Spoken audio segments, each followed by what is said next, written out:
اس کی اصل کیا ہے؟ کیا یہ جنت سے آیا ہے یا جنت سے آنے کی بات محض عوامی سوچ ہے؟ تو اس سلسلہ میں بھی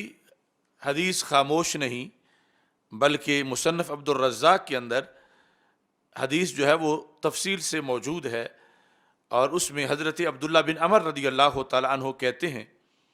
سمعت رسول اللہ صلی اللہ علیہ وسلم یقول ان الرکن والمقام یاقوتتان من یاقوت الجنہ، کہ رکن اور مقام دونوں،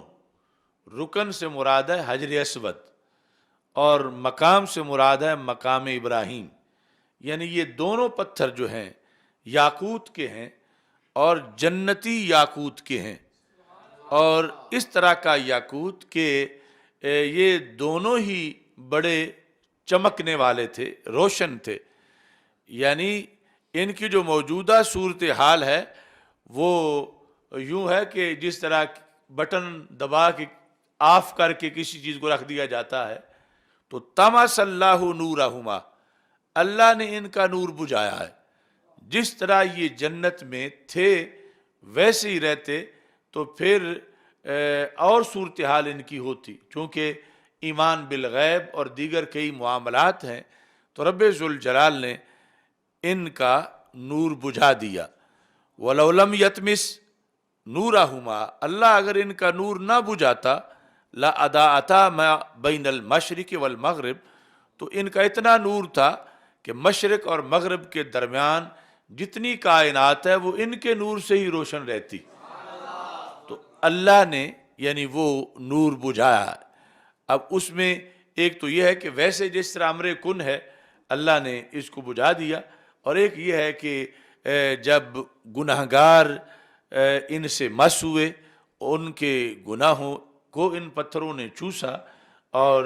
اس کے بعد پھر وہ یعنی ان کا بجھنا جو ہے اس کا عمل شروع ہوا۔ بہرحال حدیث شریف میں رب ذوالجلال کی طرف اس چیز کی نسبت کی گئی کہ رب ذوالجلال نے ان کے نور کو بجھایا، یہ جنتی پتھر ہیں اور بڑے نورانی پتھر ہیں، اللہ تعالیٰ اگر نور ان کا نہ بجھاتا تو ان کی روشنی مشرق و مغرب کے درمیان جو کچھ ہے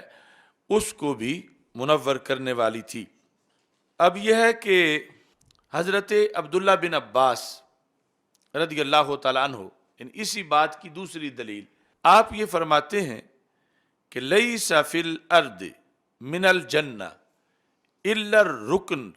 والمقام، کہتے ہیں کہ زمین پر اور کوئی شے جنت کی نہیں سوائے ان دو چیزوں کے۔ جنت کی ساری چیزیں جنت میں ہیں، لیکن زمین پر جو جنت سے چیزیں آئی ہیں وہ یہ دو چیزیں ہیں، ایک ان میں سے حجر اسود ہے اور دوسرا مقام ابراہیم ہے۔ یہ انہوں نے ایک حصر بیان کیا، فرمایا فَإِنَّهُمَا جَوْهَرَتَانِ مِن جَوْهَرِ الْجَنَّةِ،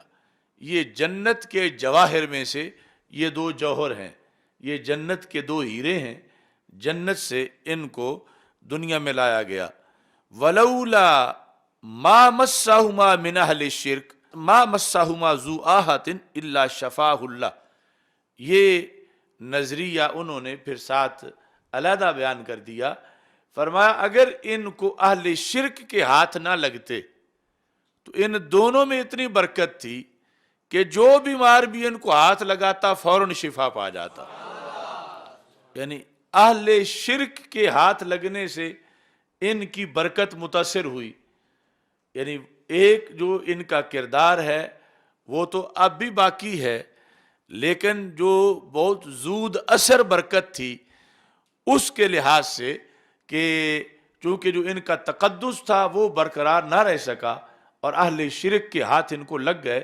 اگر اہل شرک کے ہاتھ ان دونوں کو نہ لگتے تو پھر ان میں اتنی برکت تھی، ما مسہما ذو آہۃ الا شفاہ اللہ، کہ جو بھی مریض کسی طرح کا مرض جس کو ہو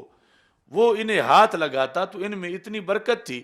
کہ فوراً اس کے مرض کو کھینچ کے اسے شفا عطا کر دیتے۔